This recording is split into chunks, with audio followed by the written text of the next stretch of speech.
Now it uses the word sadafain, the two sides of an open shell like that. Go ahead. Better. There you are. The two sides of an open shell. There you are, and that's the gorge in between. Go ahead. Okay, Black Sea, Caspian Sea. Yeah, go ahead. See, we have some more.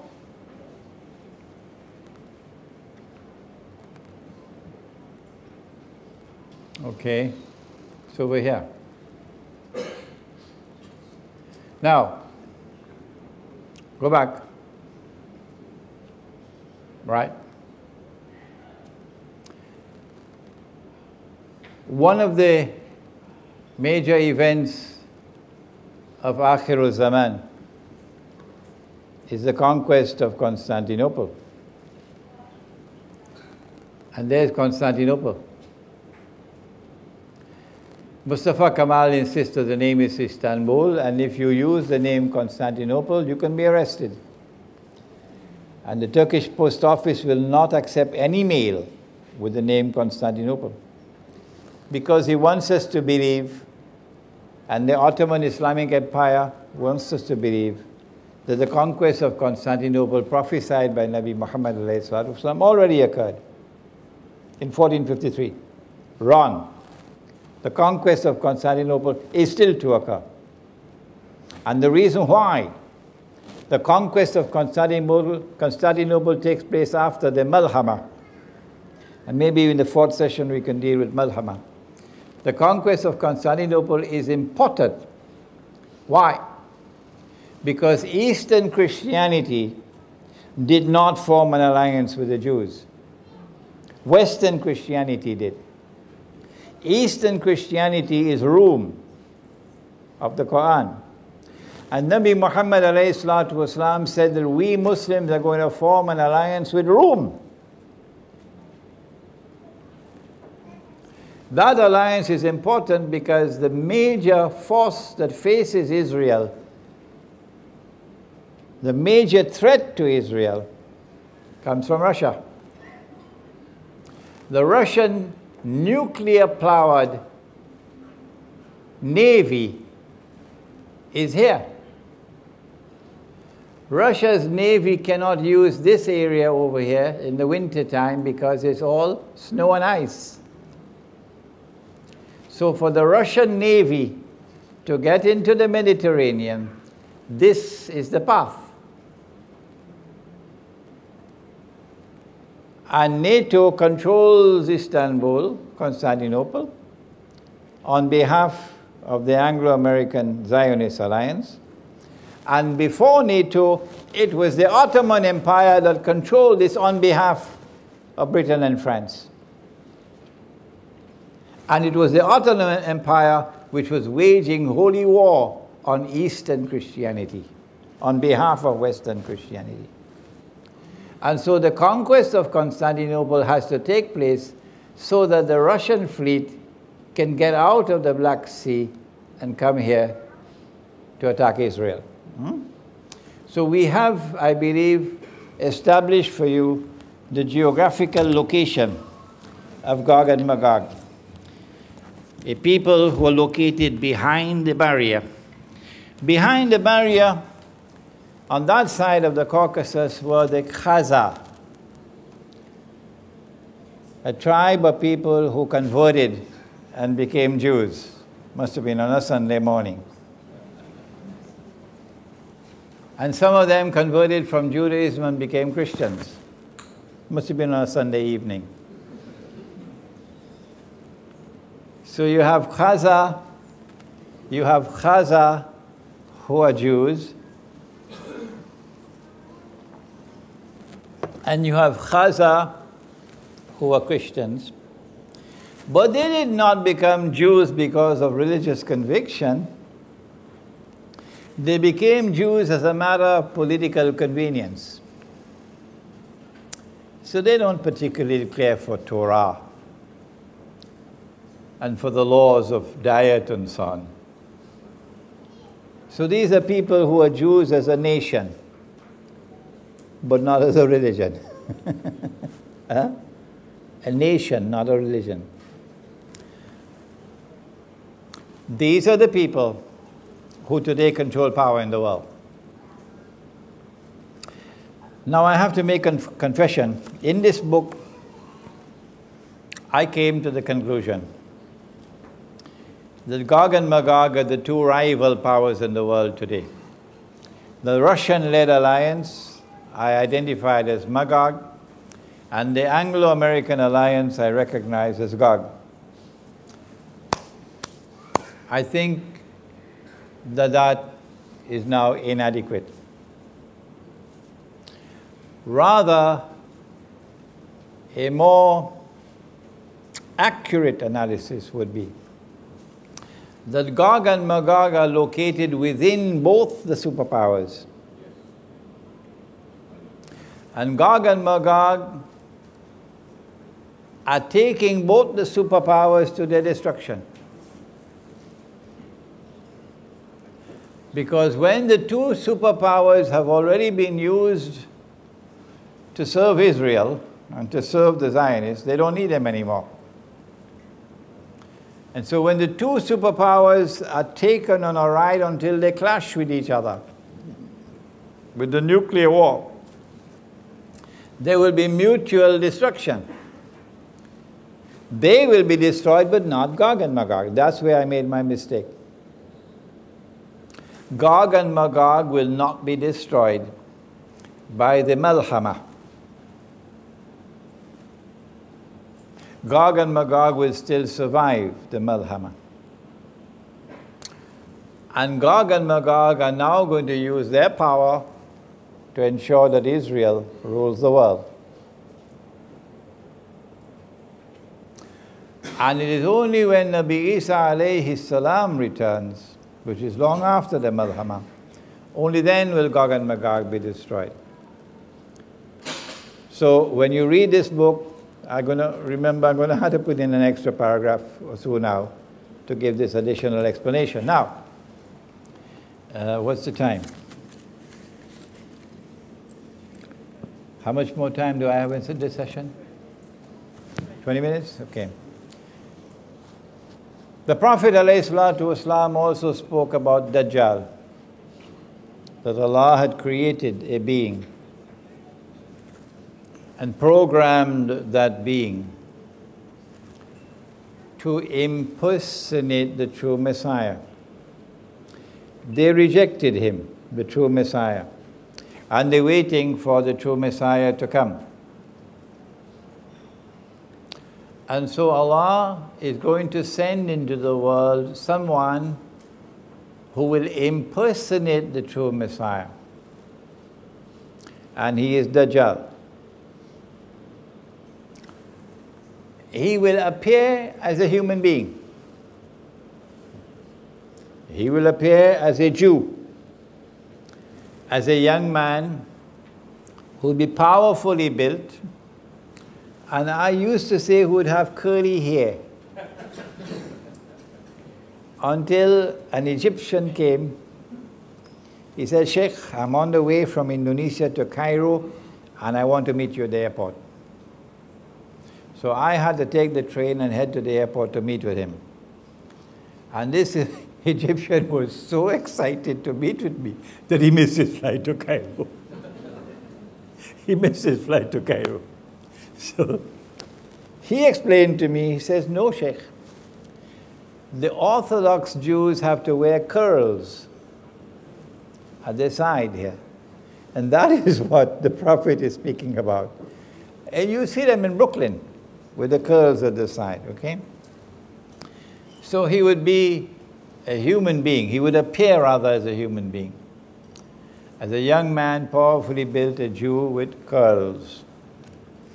And he's going to stand up in Jerusalem. I don't say he's going to appear in Jerusalem. He could appear somewhere else, but he will stand up in Jerusalem and declare, "I am the Messiah." And all those who had eyes and couldn't see would recognize him as the Messiah. He would have deceived them. His name is Dajjal because he deceives. He has a PhD in deception. A friend of mine got offended. He said he just got his PhD. He said, don't tell me Dajjal also has a PhD.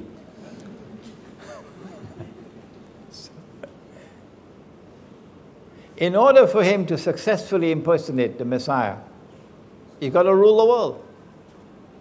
He's got to establish his power as the supreme power in the world. When he has done that, he has to rule the world from the Holy Land. Only then he can declare, I am the Messiah. A convenient earthquake will have to take place, which will bring down Masjid al-Aqsa, and they have the power to do convenient earthquakes. And then he has to rebuild the temple. And then he declares, I am the Messiah, and they'll accept him as the Messiah. But he would not be the Messiah, he would be Dajjal. In this book, I have explained, and this is not a hadith, it's a logical deduction.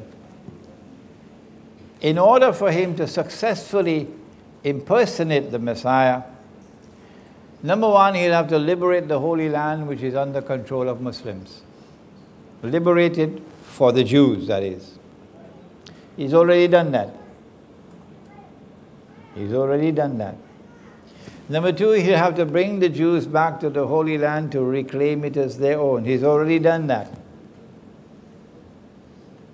Number three, he'll have to restore a state of Israel in the Holy Land and get them to believe that this is holy Israel when it's an impostor. He's already done that. Number four, he'll have to cause that Israel to become the ruling state in the world. Israel may already be ruling the world today, but it's doing it from behind the hijab.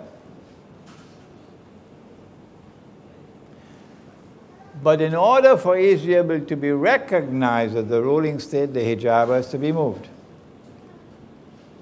Israel cannot rule the world while the United States is the ruling power.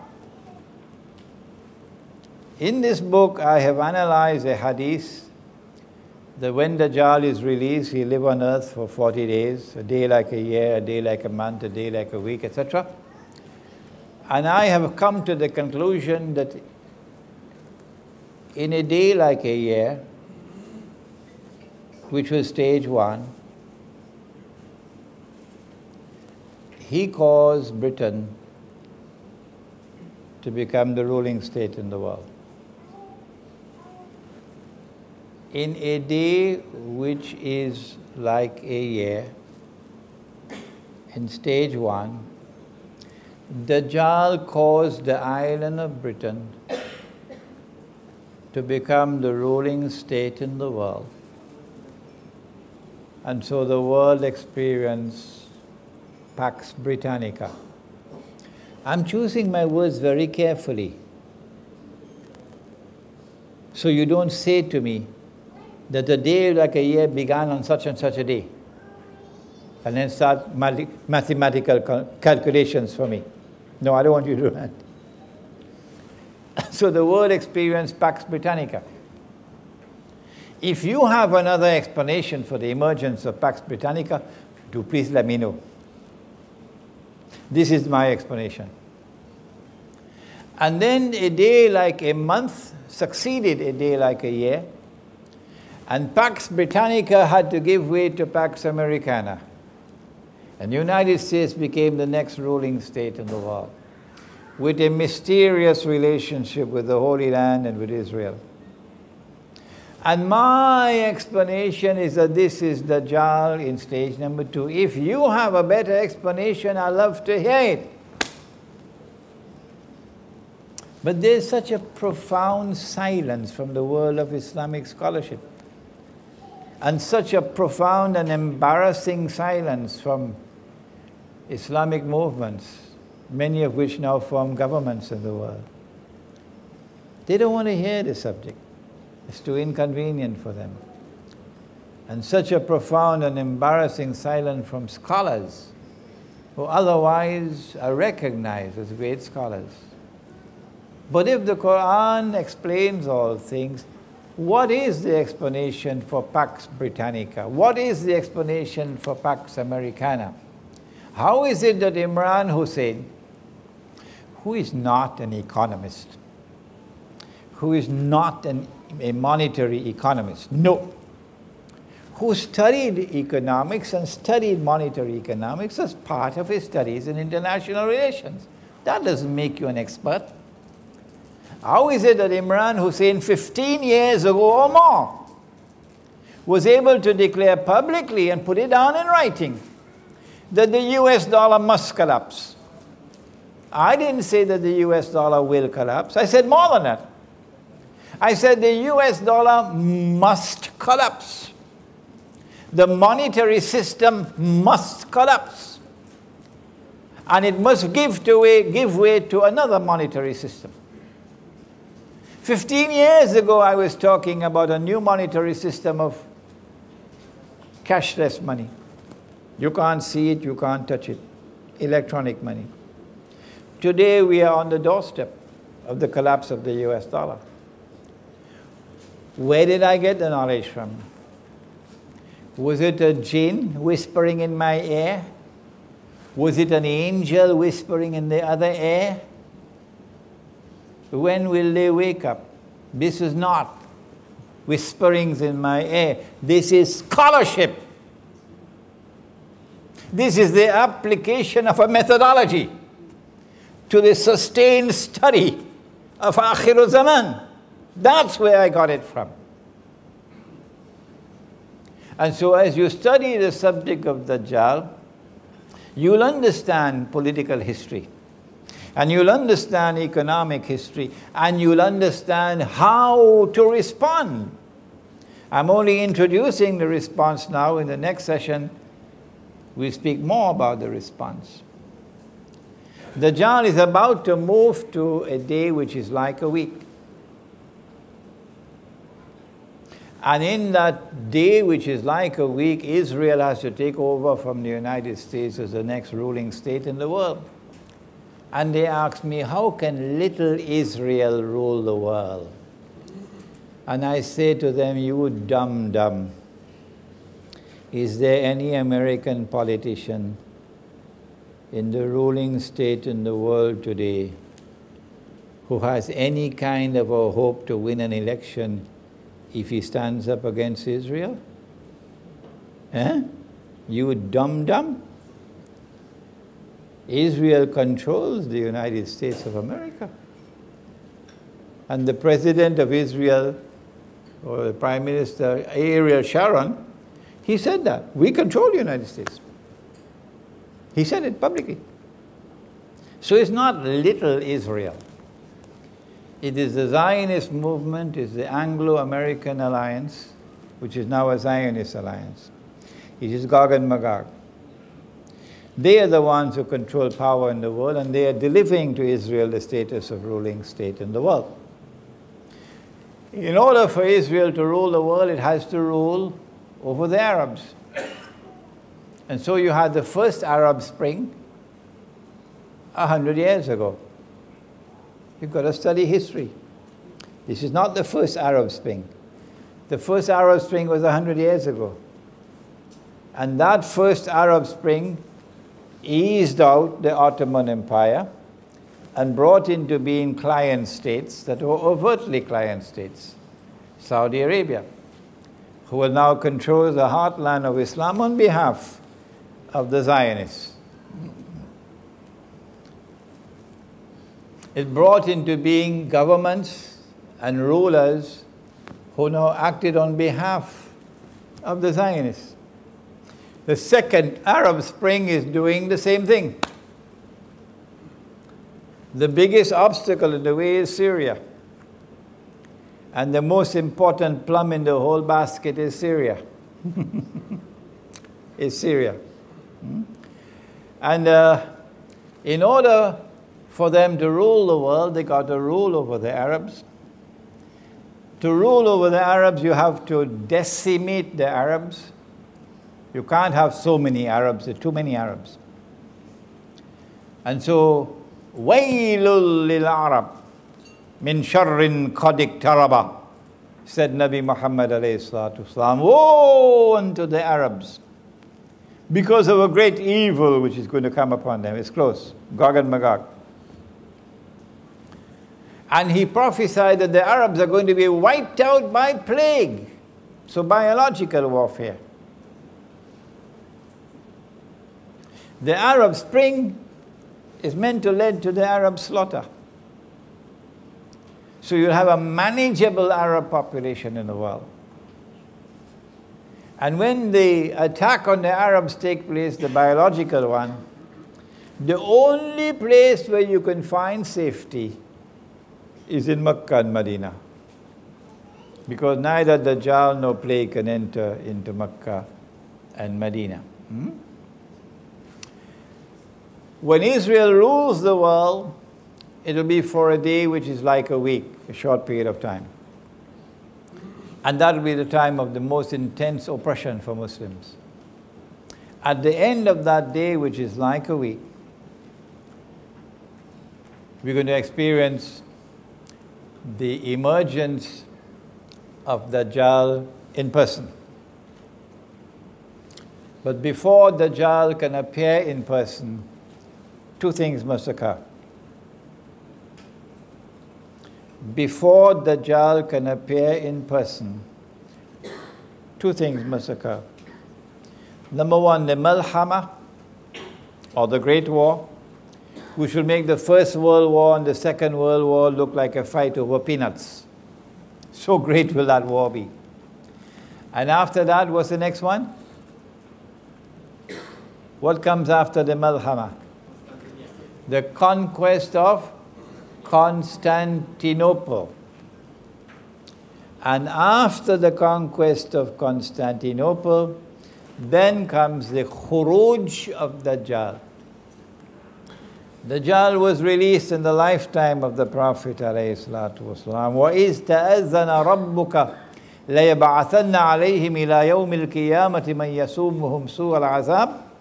Gog and Magog were released at that time. Dajjal was released at that time. But Dajjal is not in our world of space and time. But now, after the conquest of Constantinople, Dajjal will have his Khuruj. So you're going to see him in person, Mr. Dajjal himself.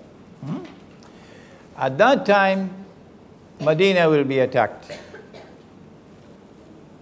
Dajjal is going to land outside of Medina, in salty, marshy land outside of Medina. Meaning the Israeli armed forces are going to attack Medina. And at that time, Medina is going to shake 3 times. And every kafir and every munafiq will be thrown out. So they're going to be kuffar in Medina and munafiqun. And they're going to join Dajjal. And the angels are going to bar Dajjal from entering Medina and divert his attack to Damascus. And when Dajjal reaches Damascus, then the 3 main actors of Akhir Zaman will all be together in the same geographical location. Number 1, Dajjal, followed by 70,000 Jews from Isfahan wearing their Persian shawls, says the hadith. Number 2, someone whose name I have not mentioned so far, Imam al-Mahdi. But I do have several lectures on the topic, and we have them right here.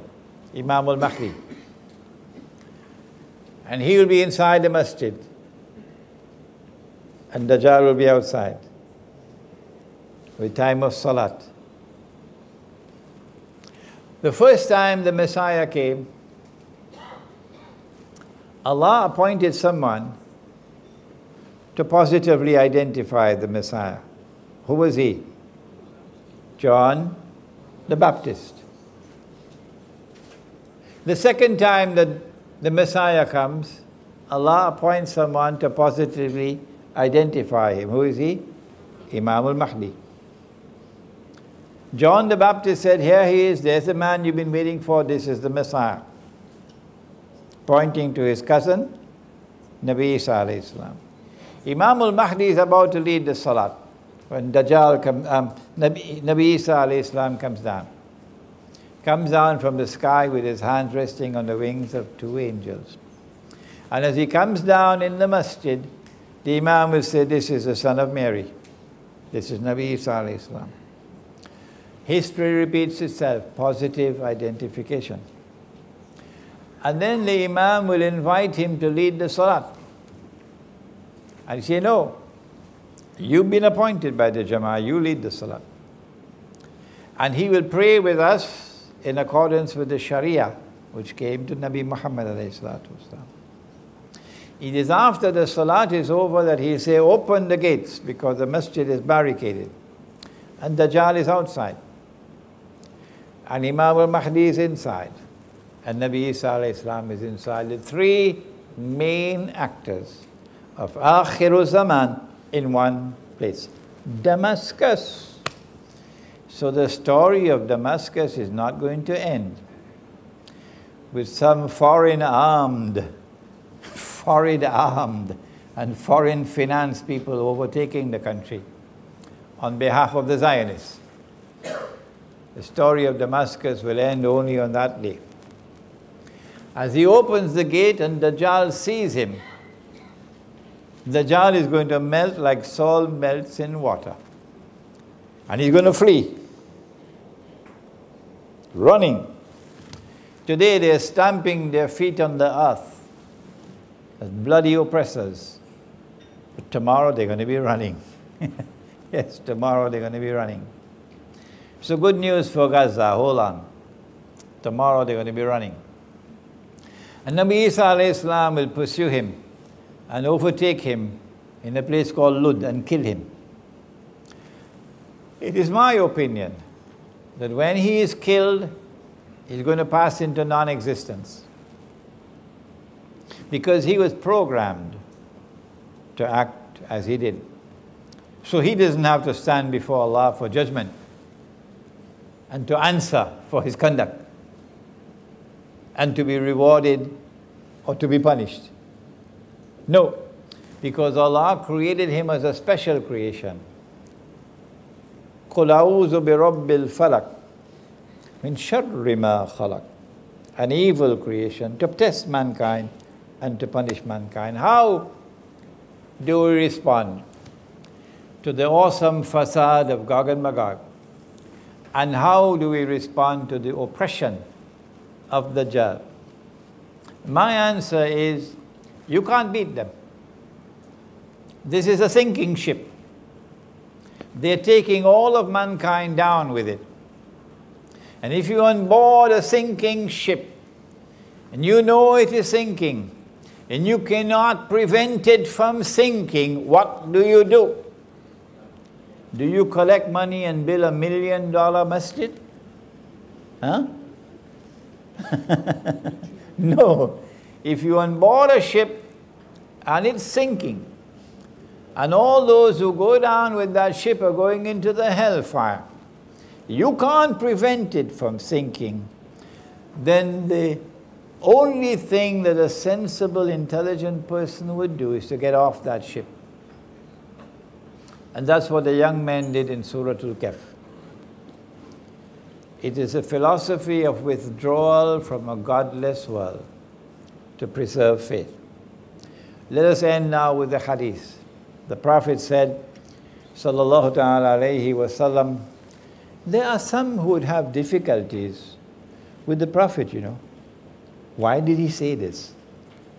Why can't we be a part of mainstream society? What's wrong with the blue jeans Jamaat? Yes. So why did he say it? But this is what he said. He said the time would come when a believer, in order to preserve faith, would have to flee to the mountainsides where rain falls and take with him some sheep and goats, which means withdrawal from the godless world to preserve faith. This is our response. Those who choose to remain in the cities, you must know that every city and every town is going to be destroyed. Surah Al-Isra. And those which are not destroyed are going to be punished with terrible punishment. We say withdraw to the remote countryside and build small communities of people who worship Allah with sincerity in their hearts. And we call that the Muslim village. Before I end, I want to introduce Roland, who is somewhere around. Where are you, Roland? Stand up, Roland, let them see you. This is Roland Hashim. He's the head of the Muslim village in Malaysia. They bought land already in the state of Perak. They've already cleared the land, they've already built an access road to the land. And they're soon going to start construction of the masjid. Alhamdulillah, I'm proud of them. The Muslim village will unite our people. So no sectarianism. No. The Quran and the Sunnah will unite our people. I have much more to say on the subject, but that will be in the next session, inshallah. ربنا تقبل منا إنك أنت السميع العليم وتب علينا يا مولانا إنك أنت التواب الرحيم برحمتك يا أرحم الراحمين آمين.